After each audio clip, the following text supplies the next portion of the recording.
Oh, that's right. I'm little, but I'm loud, and I'm proud. How you doing this morning? Hey, I am Ann Eller, the voice of Greenwood, right here with you. Hey, before we played my little intro there, you heard, what did you hear? God, Goats, and Guitars with E.G. Kite.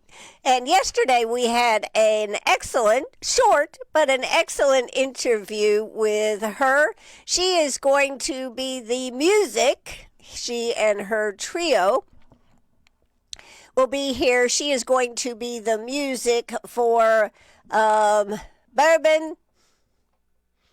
Boots, and Blues. There are 3 B's, so it's hard to remember which order you're supposed to say them in. But anyway, she is going to be here for that. That is a Greenwood Performing Arts event. We had also with us, we had the Bourbon Connoisseurs. Yes, Wesley Timmerman and Tom Dorn. And it was just an excellent conversation yesterday afternoon. E.G. Kite is an amazing artist. I did not realize until I started doing some research who she has played with.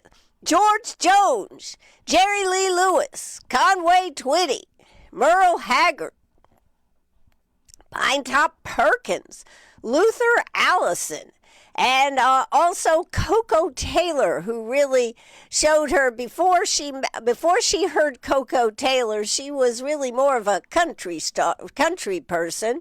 She heard Coco Taylor, kind of like Linda Gale Lewis told us about hearing Wanda Jackson. She heard Coco Taylor and she goes, I want to be like that. So she has written songs. She plays all over. She is just a cool person, and I think it's really exciting.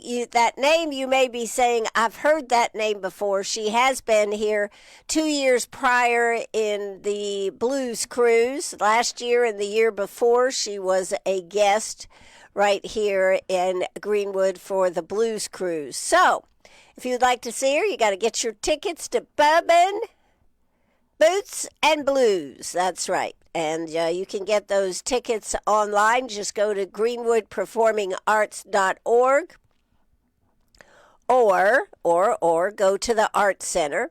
And if you'd like more information, just tune into the video that we did yesterday afternoon, which is now a podcast in the world of podcasting. We're really up there. I looked at how many podcasts I've done over the years. Oh my God, it's astounding. Anyways, you can watch it on Facebook, WCRS. You can also watch it. You will be able to watch it. I don't know if it's up there yet. I don't think so. But you can also watch it on our website, WCRS1450am.net. So check all that out. You'll get to hear all about what the event is about. Maybe you'd like to go. There's only a few tickets left, and it is at the Inn on the Square. Lovely environment. They're also going to have bourbon. They're going to have appetizers. They're going to have blues and cigars on the veranda. So there you go. It's going to be kind of like an old-time speakeasy with a modern twist. Yes. So, anyways, I'm Ann Eller. As I said, I am here with you this morning. Wanted to share that with you because I thought that would be a nice way to start out the day. What's not a nice way is to start out the day with rain. Why do we have to have more rain? Anyways, let me give you the weather report. Then I've got some great stories. One, have you heard about the time capsule? I just found out about this, so I'm putting this in the order of things today. The time capsule for the 250th anniversary of America. So I want to play that, I want to tell you about that. Also, South Carolina Judicial, our legislators coming to their senses. We're going to be talking about that. Are they going to actually do some of the things? We've got the weigh-in for the Greenwood food fight. We've got a State House update as to what they have or have not done. And want to talk a little bit about that grassroots group, if we have time. Grassroots group pushing back on the data center in Spartanburg. So there you go. That's what I've got here this morning. I think I got something else, but we'll check that out. But first off, let's get the weather since we have rain. At least it's not cold. It's 57 degrees. Well, speak for yourself, Ann Eller. Well, it's not cold like 35 degrees. Feels like 55. We are looking for a high today of 62. We'll have a low of 53 tonight. Today, during the day, rain likely, thunder possible. Great balls of fire. Okay. High of 62. Chance of rain, 100%. Rainfall may reach 1 inch. It's going to be soggy. That's what I have to say. Soggy out there. What are we looking for tonight? Overcast with rain showers at times. Thunder possible. Low of 53. Chance of rain drops down to 50%. And then on Friday, we are looking for Friday. What are we looking for? Well, no, I wanted Friday. Okay, cloudy skies, high around 60. But it looks like the rain will be out of here. Maybe a slight shower, but mostly the rain will be out.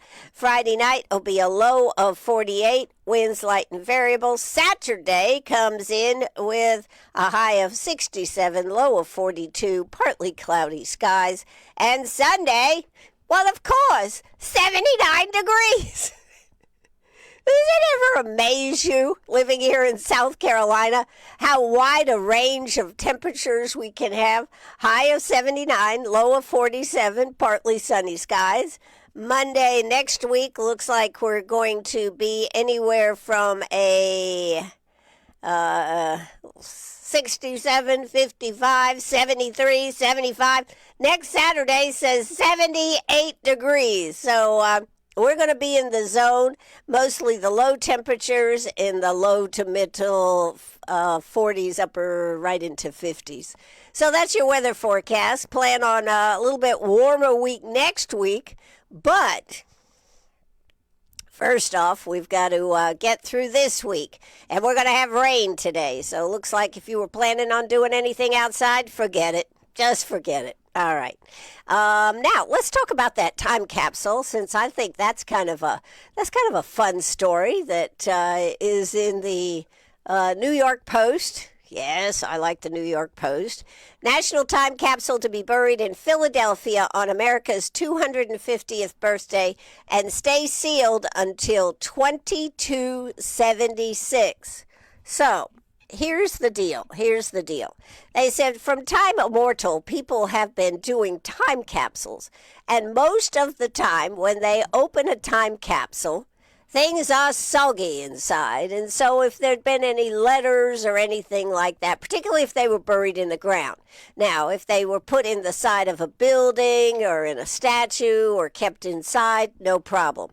But they actually want to bury this one. So they came up with a design that they believe is going to protect it. It's going to be a cylinder. It's going to be round.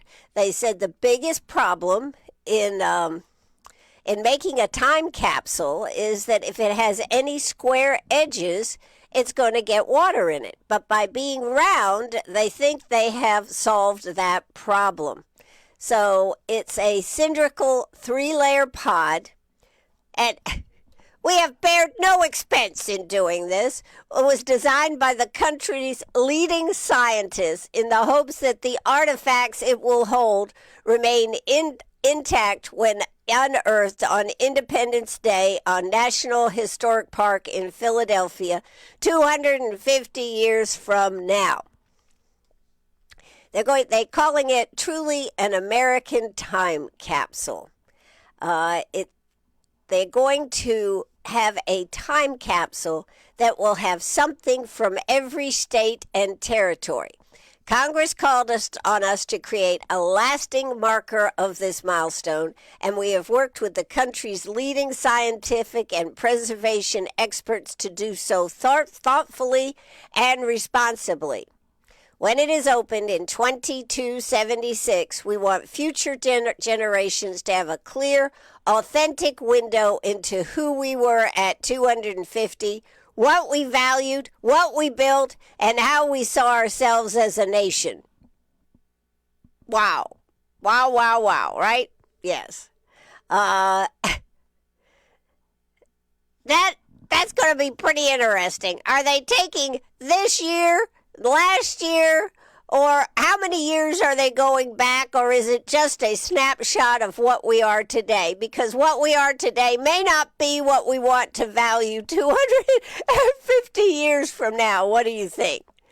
It says, among the items that have been selected for inclusion are a coin used for the pregame toss during an NFL playoff game, items from the 2026 Rose Parade, and a handheld American flag.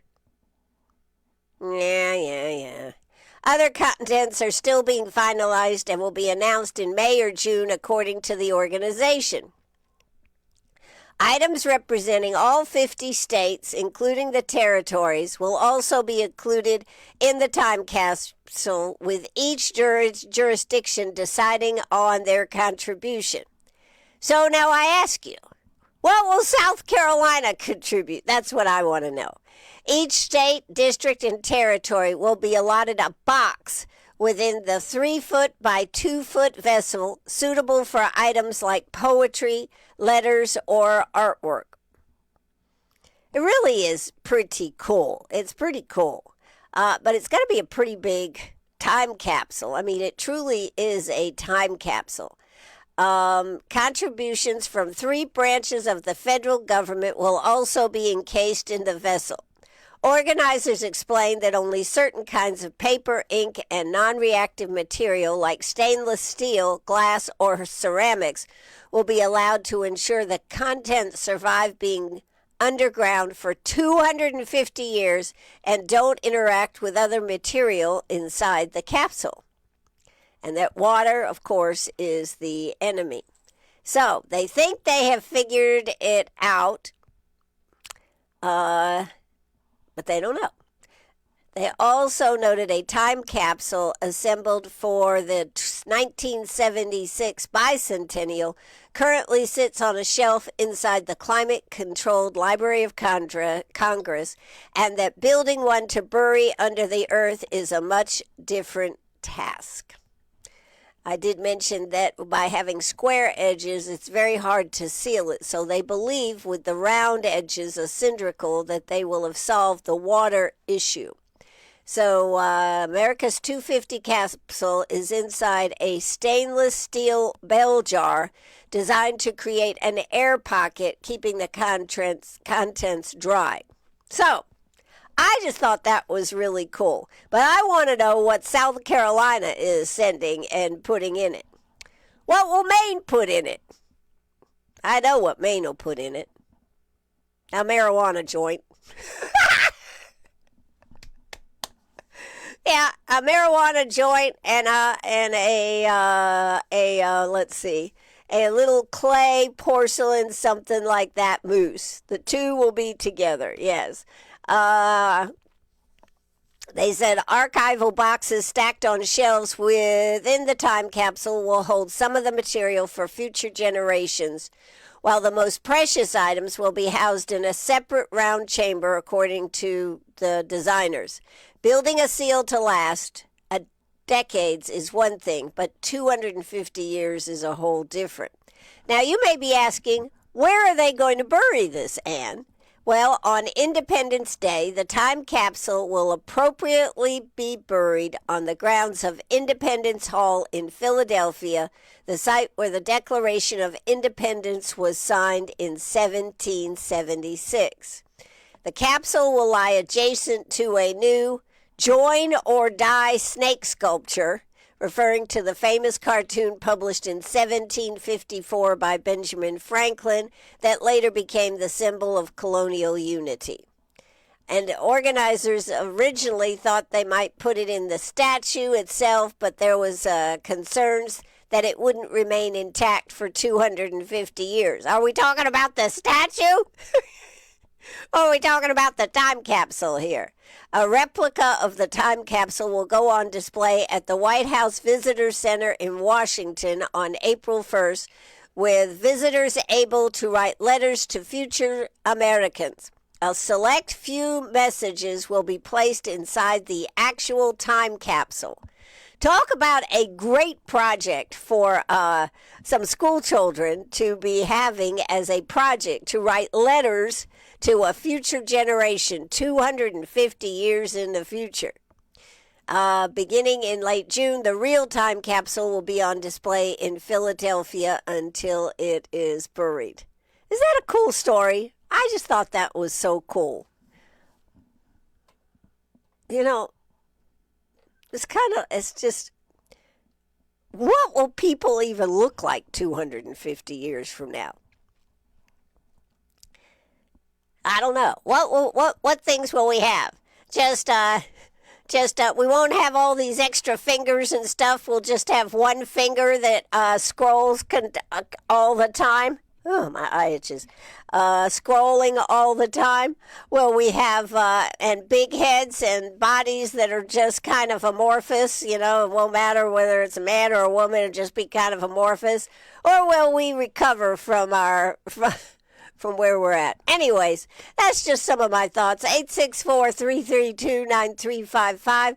864-332-9355. Love to hear from you. What would you put in a time capsule if you could put something in a time capsule? I'd have to put a recording from WCRS. My hope would be that 250 years from now, that WCRS, yes, the station that can remember stuff, with the voice of Greenwood in 2026, will still be out there. And if you went deep into space, you'd find this voice as they're traveling around in a space capsule. All of a sudden would come in this noise. And this is the voice of Greenwood and Eller, and people would be going, what the heck is that? Yes, that would be my hope, that the voice of Greenwood with WCRS 98.5 FM, 1450 AM will still be around. Been around since 1941. I don't know. Will we even have radio then? The original social media? I hope so. Okay, well, let's move on. There you go. That was the highlight of my day. Actually not. The highlight of my day is going to be this afternoon at 5 o'clock when we have Jane Jenkins Hurlong coming here to sit down across from me, and we are going to have she's a humorist, a writer, a speaker, a singer. She was a Miss South Carolina, United States, Miss USA contestant. We're going to sit down and just probably laugh about some old stories, talk about some new stories, see what trouble we can get into right here on WCRS. That'll be at 5 o'clock. I hope you'll tune in for that right here on WCRS. So, that is going on. All right, what else is going on here today? Well, let's get over here to some of my information, and let's get ready to rumble. Well, maybe we won't talk about that right at this moment. What else we got? Oh, here we go. What shall we talk about here?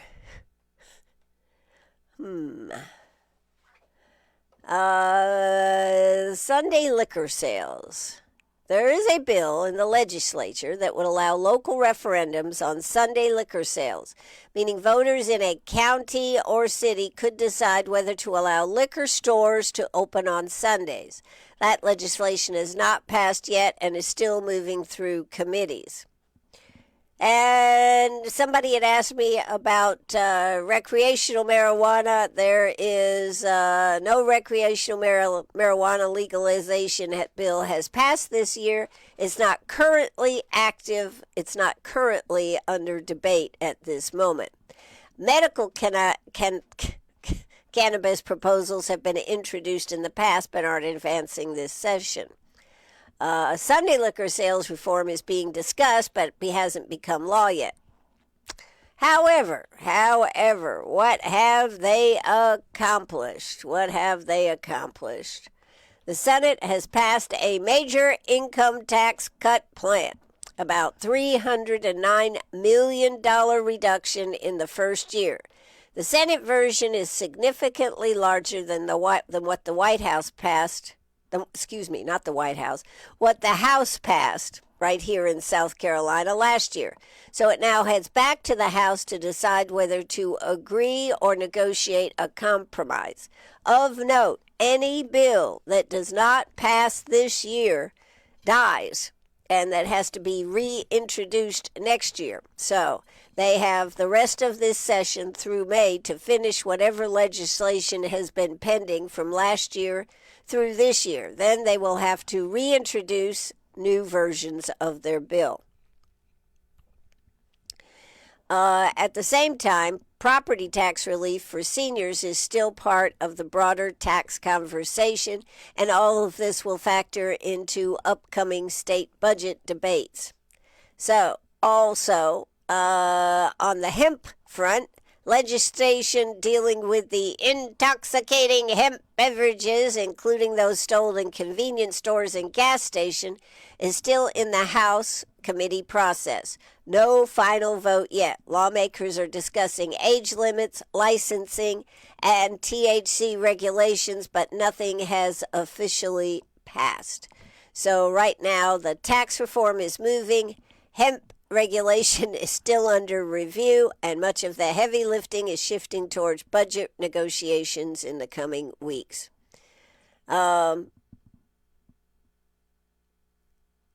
What else have we done here? I don't want to talk about that. Let's talk about this. I don't want to talk about that. The income tax, what have we got here? I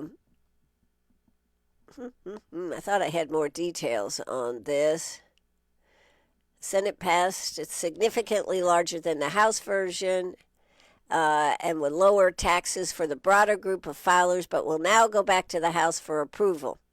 And the House has to decide to either approve it or negotiate it, send it to a conference committee. I know what I had. They have a...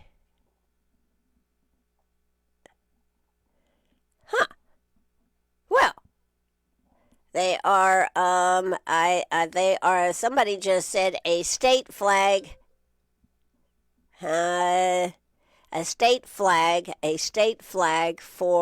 out of wood, a South Carolina state flag made out of wood. Now, that could be interesting. That's kind of cool. That is kind of cool. So, let's look. What else was I looking at? Somebody else is trying to type me a message, so let's see what we have. We also have the food fight to talk about. I forgot about that. That's interesting what happened there, the food fight. So we'll talk about that in just a minute. What did I have here? I wanted to go here. All right. Yes.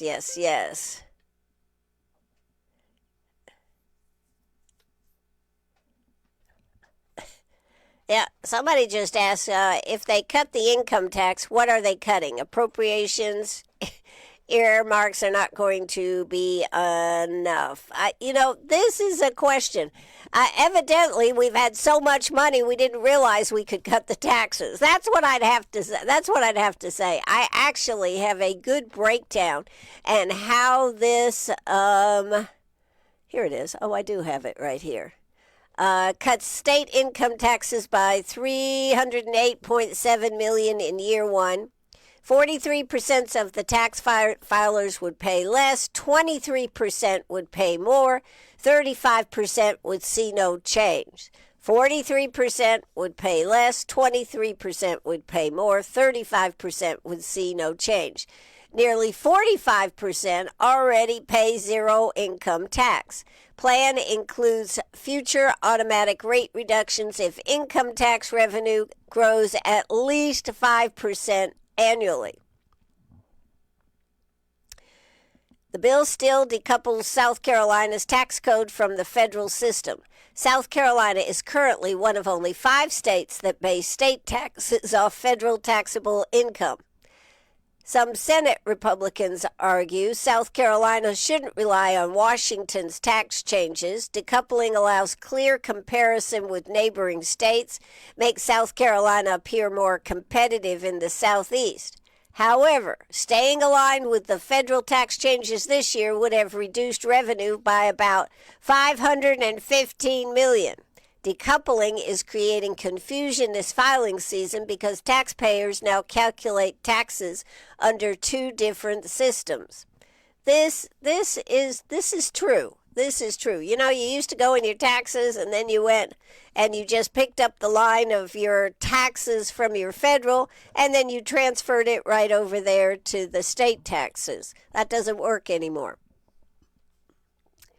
They haven't really said what they're going to cut, just for the record, or how they will make this work, which has been one of my questions because, you know, you still have all these things to pay for. So are they going to end up hurting people, or what are they going to do? And nobody has really said. They just said. So I kind of figure, we must have a whole lot of extra money down there, and they're just trying to do this. I also have an interesting article on Pamela Evitt. Pamela Evitt said in the first 100 days she'd get rid of the income tax totally. Boom. Within that same conversation, she came back and said, we'd work on it. Just shows you never know what these politicians are going to say. You know, Art Linkletter used to say, kids say the darndest things. I'm going to say politicians say the darndest things. They try to get your vote, and then they realize, well, that was stupid. We can't do that. So then they've got to back up and say, no. Don't get too excited. All right, here's where is that? Changes to the tax law. Oh, cool. Okay. That's great. All right. I just got a message back from somebody. We're going to have E.G. Kite in for an in-depth interview. Doesn't that sound awesome? It does. It does. Let me see if I can get this article that I had thought I had sent to me. Here it is right here. You know, you go to bed late. You know, like 2 o'clock in the morning. You think you have everything possible in the news force that you'd be ready for. And then you get up and you start looking at the news, and all of a sudden what you thought you had, you don't have because it's totally outdated. All right. Changes to South Carolina tax law, what you need to know. South Carolina taxpayers face potential discrepancies in their returns due to state lawmakers' delay in aligning state tax laws with recent federal changes. The South Carolina Department of Revenue recently posted a notice on its website stating that tax return processing was taking longer because the state has not adopted certain provisions of the federal One Big Beautiful Bill, the legislation passed by Congress last year. Okay, where'd it go? Okay, here you go. An issue at issue is what tax professionals call conformity, the process by which states update their tax codes to align with federal definitions of taxable income. Clint Wallace, a professor of law at the University of South Carolina, said that for the first time in years, the General Assembly did not update state tax law to conform to the federal definition of taxable income. You know, this is wrong. They have been back since the 1st of January. People could start filing their taxes, what was it, the end of January? Why haven't they done this?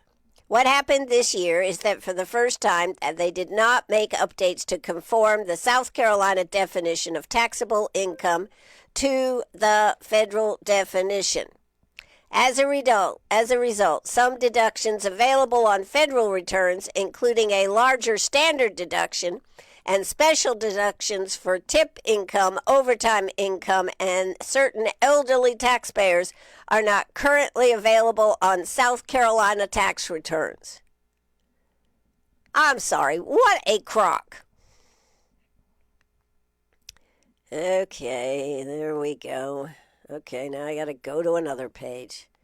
All of those things we have not included yet in South Carolina.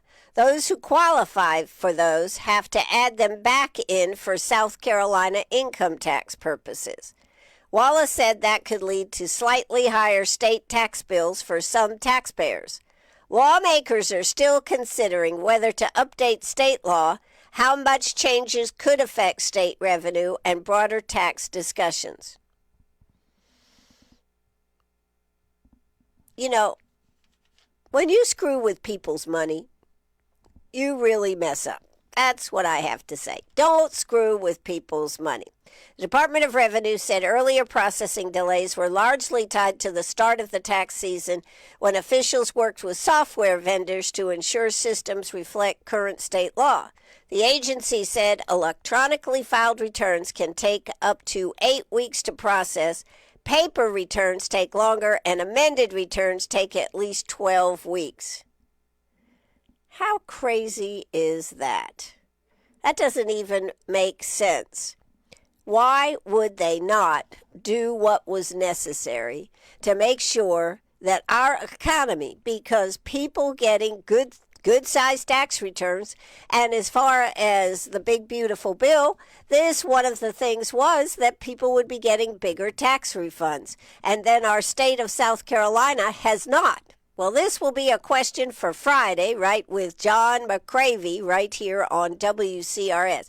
He is supposed to come on tomorrow morning at 9:30 to talk about updates from the House. Well, we've got an update we want to know about. How is this going to affect people and their taxes? Normally, people get their tax refunds, boom. Looks like it could take 8 to 12 weeks, they're talking about. And that was an article I just got this morning. So that's brand new. What do you think about that? I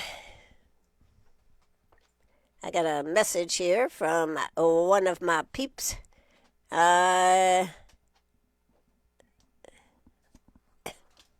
Rather than reducing spending, this texter says, I think they are restructuring the tax cuts so they phase in only if income tax revenue grows by at least 5% annually, rather than identifying a direct replacement for the lost revenue. Well, that could be.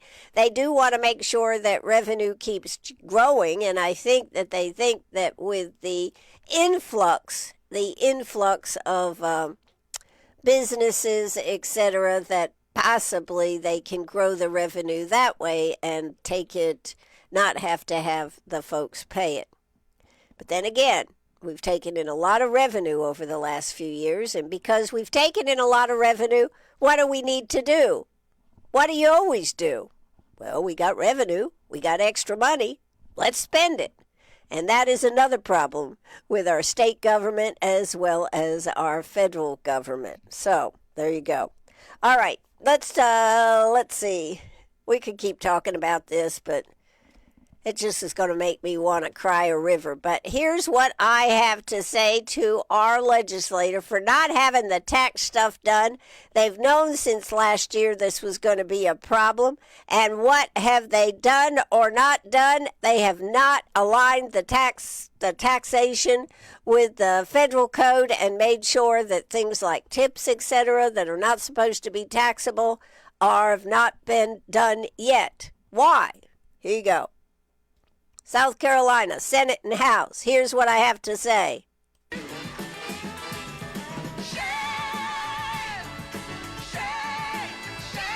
on you. Shame on you. And it's a doggone shame. Oh, yeah, it's a doggone shame. That is the truth. That is just incomprehensible. That should have been the first thing when they got back. Instead of spattering all this other stuff out here like a shotgun, they should have gotten that taken care of, because that would have been something for the people of South Carolina. All right, on the food fight yesterday in the county and the city, huge win for the county and the city and all our nonprofits that profit from this. The local food fight with the county was a great success, with 25,140 pounds of food collected this year for partners at United Ministry, the Food Bank of the Lakelands, and the Greenwood Soup Kitchen. In an overall battle, the county beat the city 14,865 pounds to 10,275 pounds. That certainly was a very good competition, I'm going to say. This means the county will keep the coveted can of corn trophy. In the battle of the councils, yes, the city council beat county council 2,487 pounds to 1,082 pounds. Robbie Templeton is going to buy a new trophy for the council competition. As soon as he gets it made, he will present it to the city council at their next meeting. In the future, this will be passed back and forth between the winning council. This really was a tremendous effort by all involved, and it is good to see our community come together and do something. This food drive always happens at a time when food pantries get lower. It's after Christmas, January, food is lower, and it really comes at a great time. And I know all the Greater Greenwood United Ministry, the Soup Kitchen, and the Food Bank all appreciate having this extra in it. So congratulations to all that made this worthwhile. Next year, it's going to be a 30,000. Robbie Templeton said 30,000. Somebody was in the background at the weigh-in. Let's make it 40. And they said, no, let's go with 30 and try to have a success. I think that's much better. And a big shout out was given to Tammy Baber and the Hodges Cokesbury Fire Department. They really worked hard to get this done. I did talk to Tammy. I said, how much do you think you guys did? She goes, oh, I don't know, Ann. I said, you guys need to know, because they really were a force between their social media posts and being everywhere. They really did. But in the end, it's all about the spirit of competition and coming together as a community to do something good. So congratulations to all that made that good. All right, what else do I have depressing? I don't have anything depressing to talk about. I'd hate to leave on a positive note here today.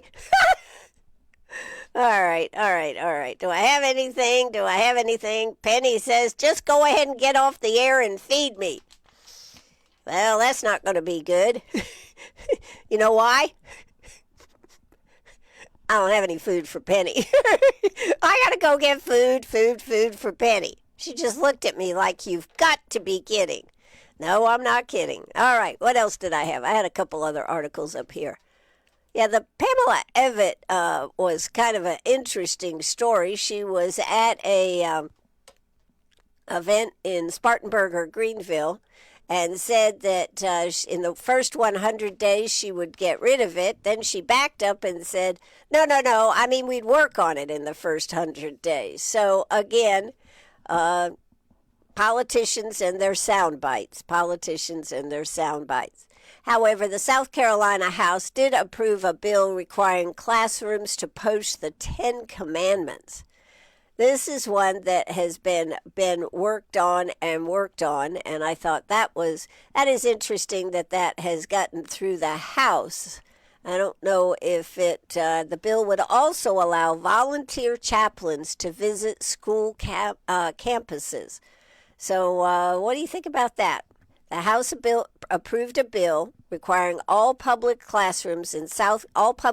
school classrooms, not just the school, but classrooms in South Carolina, including those at colleges, to display the Ten Commandments.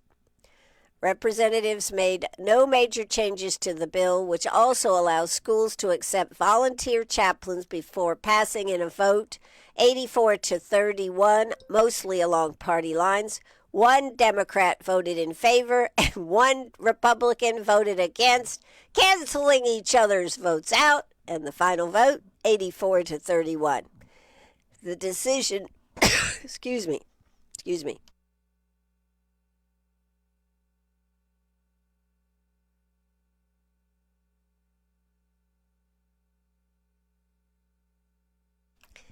You know how get a tickle in your throat, you drink something, and that makes it worse. That's what I just had happen. All right. The decision comes days after a federal appeals court allowed a nearly identical Louisiana law to remain in effect as a case challenging its constitutionality continues. It says requiring an 11 by 13 inch poster or frame copy in every classroom in the state, alongside a context statement explaining its history in public education, will reinforce the basis of the country and its laws. That is so interesting.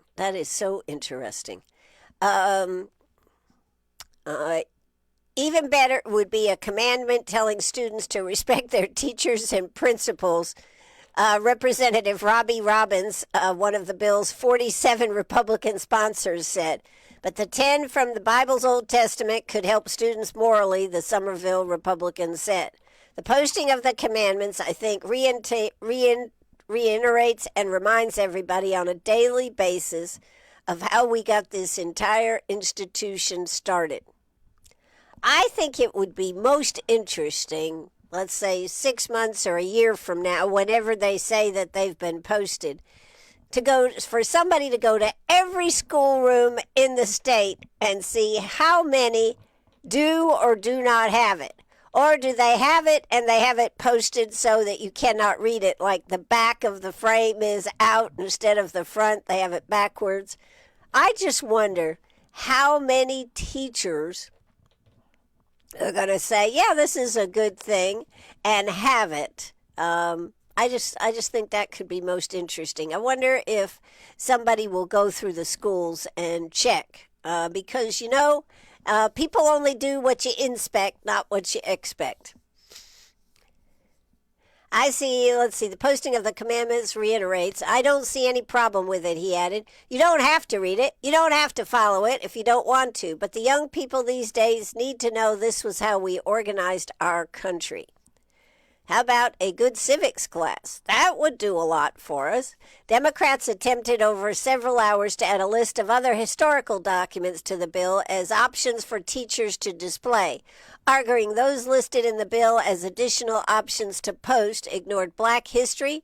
Among those proposed were the 13th, 14th, and 15th Amendments to the Constitution, the Reconstruction Acts of 1865 to 1877, and information about investigative journalist Ida B. Wells. Every addition was rejected. Teachers are already allowed to post those documents if they wish. The bill explicitly permits teachers to put up copies of the Mayflower Compact, Declaration of Independence, Amalgamation Proclamation, though none are required. This is so interesting to me that we would make a case that this document right here needs to be posted in our schools, and what will happen to it. I guarantee you it'll be posted in some corner where nobody will ever see it. What we need is good civics classes, and we need good civics classes at several different points of their growth, not just one as they're getting ready to leave school, but in the, 3rd, 4th grade, one in the 7th, 8th, 9th grade, one in the final year of school. Yeah, they need classes about civics, about our country and its history, but also about the tenets of our country, because we sure have forgotten some of those, haven't we? That's right. All right. That's about all I have time to talk about here this morning. I did want to tell you about a couple of other things that are going on, simply because they're things that are going on. Good one, Ann. Let's see. Let's go back to that, and I will give you a couple of things that I want to make sure that you know about. The Y has a lot going on right now. Let me tell you, the Y has a lot going on. And one of the things they have is tomorrow. Well, let's talk about some of the things we got going on. I posted a bunch of stuff this afternoon. Jane Jenkins Herlong is going to be joining us for a little comic relief this afternoon. That is from 5 to 6.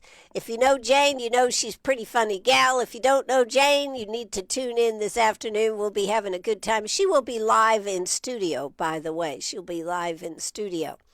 All right. Well, we're not going to get to that one today. How about everybody is talking about all the things that are coming up with spring. That's just going to be a busy year this year. But they are going to be having Go Wild, Not Weedy, How to Start a Meadow That Works, free lunch and learn at the Clemson Extension March 3rd. That is next week.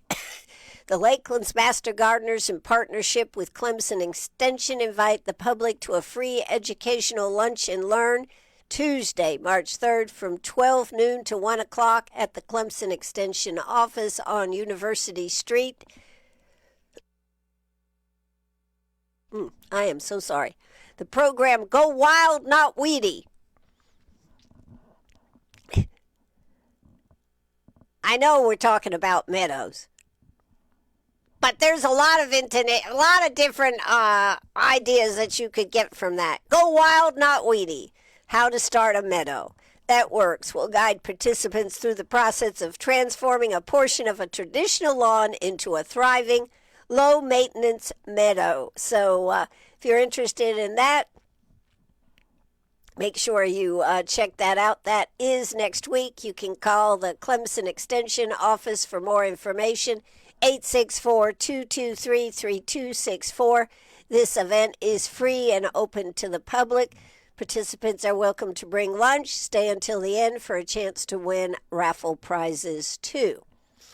Highly recommend you go back, and if you didn't catch it yesterday, watch our show with E.G. Kite and with Wesley Timmerman, Tom Dorn, talking about the Bourbon Boots and Blues event. That was a great time. We had a good time talking about that. Now, down in Lexington, this sounds like a lot of fun. I put this on my Facebook page because I just thought it's the 11th annual Shamrock Parade, 3 p.m. Sunday, March 8th, downtown Lexington. Blowfish Baseball presents the 11th annual Shamrock Parade with Irish bagpipes, Irish dancers, Fort Jackson's 282nd Army Band, Blowy the Blowfish, Ollie the Otter, and more. A family fun event in the beautiful town of Lexington. That is Sunday, March 8th. Also, tomorrow, the open house at Piedmont Tech is tomorrow. They have all kinds of things going on. Explore career paths, face-to-face discussions with program directors. This is what I like about what Piedmont Tech does. They're very hands-on. They're very helpful in guiding you. You can tour the Piedmont Tech campus, enjoy lunch at the Piedmont Tech Student Center. That is going on from 9 a.m. to 1 p.m. So a really good event. If you are looking at going back to college, please go out there and check out what Piedmont Tech is doing. Saturday is the last day to get the $20 discount on your tickets for the annual Kentucky Derby party. You can go right there to the museum. You can call them 864-229-7093. Also, Saturday is the last day to get a free chicken biscuit through the app with Chick-fil-A. So, there you go. You're going to want to check that out. By the way, did you see the signs are going up on the Chick-fil-A? That's really hallowed ground to me because that's where our first store was when we came to Greenwood back in 1984 at Burton Center. You know, now I look at it and it's all gone.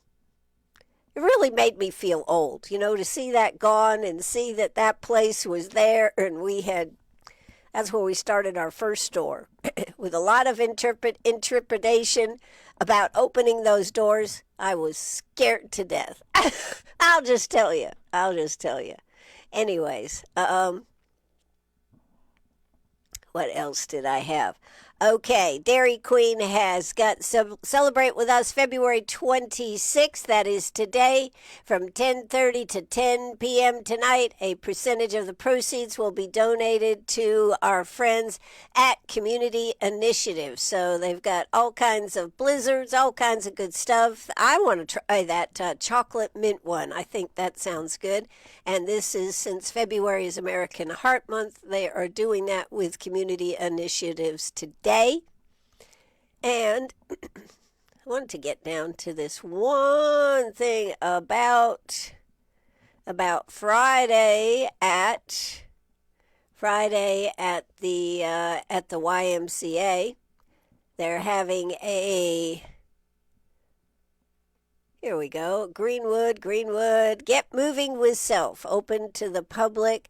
This is going on Friday, February 27th at 12 p.m. This is a combo deal between the YMCA and Self Regional Health Care. Dr. Jennifer Jones of Family Health Care of Savannah Lakes will lead a discussion on nutrition and lifestyle, sharing tips to help you build healthier habits and improve your overall wellness. This event is open to the public. YMC membership is not required. So if you'd like to go, you can just show up there on Friday at noon and have a good time, probably get some questions answered, and do a little walking. Hopefully the weather will be nice. So I wanted to make sure you knew about those things. There's probably a lot more I should make sure you know about, but you know what? Penny is sitting here underneath the chair going, "Oh, I am starving. I'm going to pass out if you don't feed me soon."